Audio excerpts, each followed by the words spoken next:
In our last video, we talked about starting with the end in mind, and to make sure that when we start the year, we should be focusing throughout the year on a relationship with Jesus. But you might be saying, yeah, that's already what I want to do or have tried to do, and it doesn't work. No one cares. So what do we do?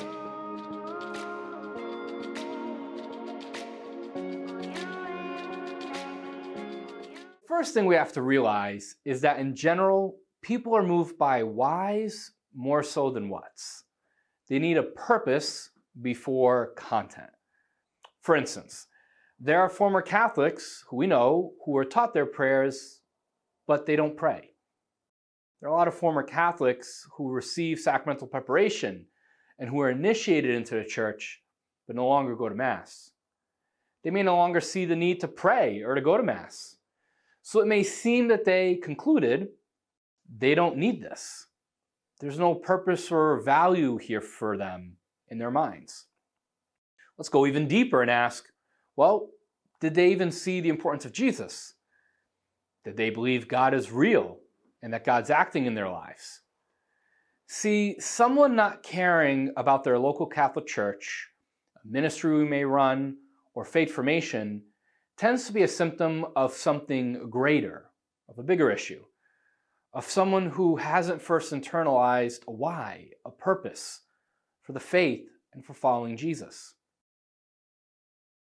When I married my wife, I didn't marry her because I read a book about marriage and thought, hey, that sounds like a good idea. I want a tax break and she's actually willing to marry me. No, I married my wife because I fell in love with her. And I realized that God would use my marriage with her, specifically her, to help me get to heaven. So in good times and in bad, for richer or poorer, I know why I remain faithful to my marriage. I have a purpose in my marriage. The same applies to faith in general. Jesus reminds us in the parable of building one's house on the rock and the sand that when the storms of life come, if our faith is not grounded in a real why, in a real purpose, Him, it can be easy to fall away. Author and speaker Simon Sinek says that our why is our starting point. It's the reason we do what we do. It's why we get up in the morning.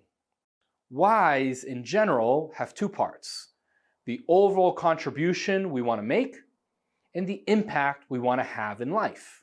Put them together, that's your why. So considering this, let's look to Jesus' words in John's Gospel. In John chapter 10, verse 10, Jesus famously says, "A thief comes only to steal and slaughter and destroy. I came so that they might have life and have it more abundantly."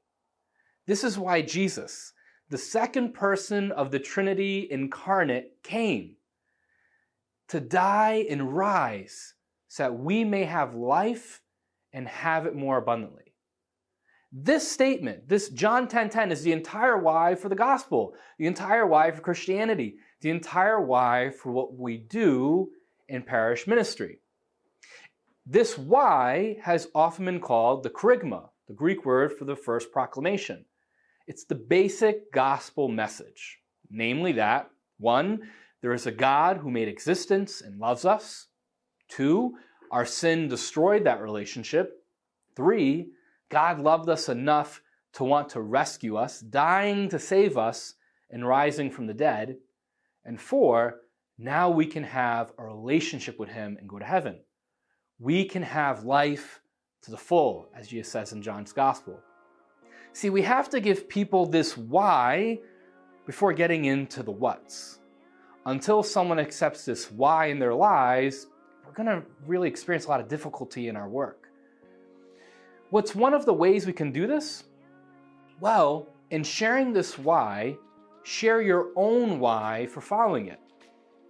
Why did you first say yes to Jesus? Why do you continue to follow Him in His church? And how has doing so made a difference in your life since you followed Him? Sharing the answers to these questions is what is meant by sharing our basic witness. As Pope Paul VI wrote, modern man listens more to witnesses than he does teachers. And if he does listen to teachers, it's because they were first witnesses.